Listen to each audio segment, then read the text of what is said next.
Somebody named Donald Trump, I don't know if you've heard of him. He was very sad about his friend Rush Limbaugh passing yesterday. Very, very sad. Is this an opportunity for me to use the soundboard to great effect? I think it might be. Which one is it? Yeah, if you can use the sad one, I don't know what Sam has it labeled, but this is Trump, talking about somebody else. He doesn't want to come back and just talk about himself. This is all eyes on Rush and all things Rush. So yeah, he is an empathetic, very. Here we go. Donald Trump. He's deeply saddened about the passing of his friend Rush, and he wanted to remember all of his great qualities.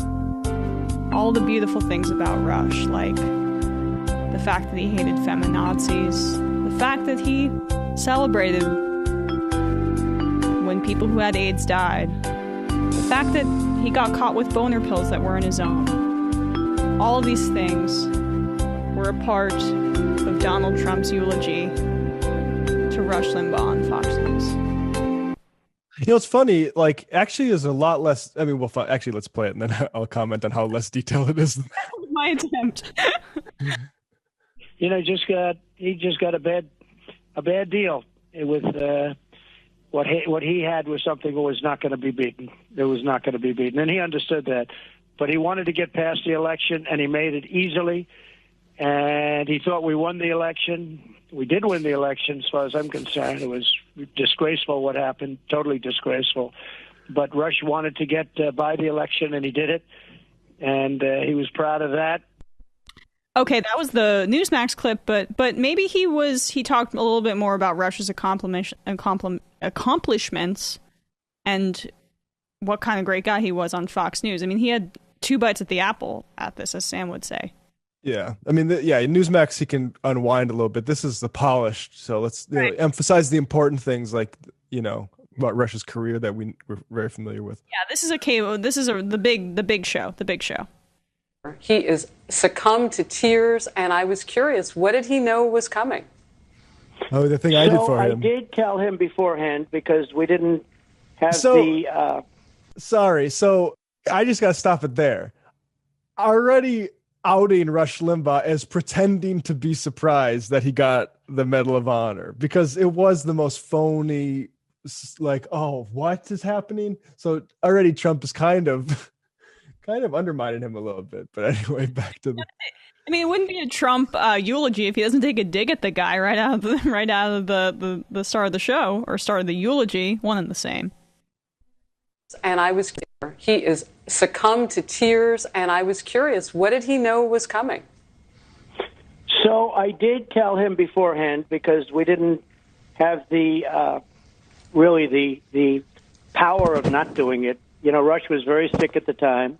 He was at a hospital in Boston, and I didn't want to do the surprise thing. I wish I could have done that, but we really didn't have that power of doing it because he had to, it was a very difficult thing for him to come into Washington from where he was. And I'm not coming unless you give me the medal. Questions as to whether or not. He was just a very brave guy. He was amazing. And he came in, and it was, as he told me, it was the greatest honor of his life. And everybody in the room, you're talking about the Republicans and the Democrats. You had half of that room went crazy. You remember the evening well, I'm sure. It was a very unique moment.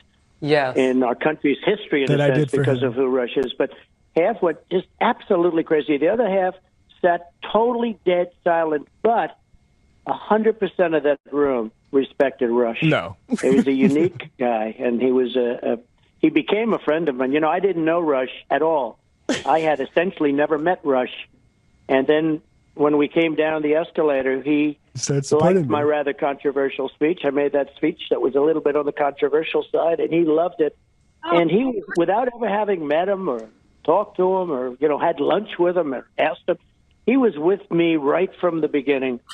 And he liked what I said, and he agreed with what I said. And, that might be in bad taste, but some people might perceive, look, Trump, maybe just talk a little bit more about the kind of guy Rush was, not just kind of how he orbited around you, how he reacted in relation to you, all those things.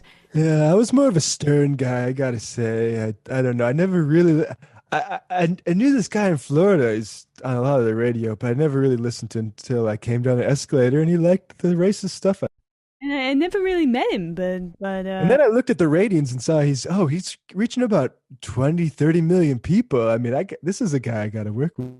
So, luckily, though, because we didn't have the opportunity to watch Trump's diarrhea mouth eulogy on Fox, Jordan Knoll on Twitter, he put together a little bit of a highlight reel. So, hopefully, within this highlight reel, we will find some of these beautiful nuggets that Donald Trump had to say about his friend Rush. Just, hey, when we went fishing together, my old fishing buddy, he was so generous with the bait. I don't know, what the hell is fishing? And the idea that Trump would go fishing. But yeah, maybe he said something nice about his friend that wasn't entirely about him. Fishing's gross. Yeah, he would never touch a fish. My God. No. Dominion tabulators, and that they fed an equal number of votes for both Trump and Biden. Matt was spat out. Oh, yeah, not this one. I'm sorry. Oh, sorry. I sent first. Sorry. 1 second. Okay, people remind we're down both Sam and Brendan this week. Oh yeah, this is okay. I got you. Here it is. Gotcha. There we go. This one. Mm-hmm. And he was one of the Yes. people that said we were going to win. He thought we were going to win. Well, Rush thought we won. And so do I, by the way. I think we won substantially. And Rush thought we won. I was disappointed by voter tabulation. And a lot of other people feel that way, too. But Rush felt that way strongly. And many people do. Many professionals do.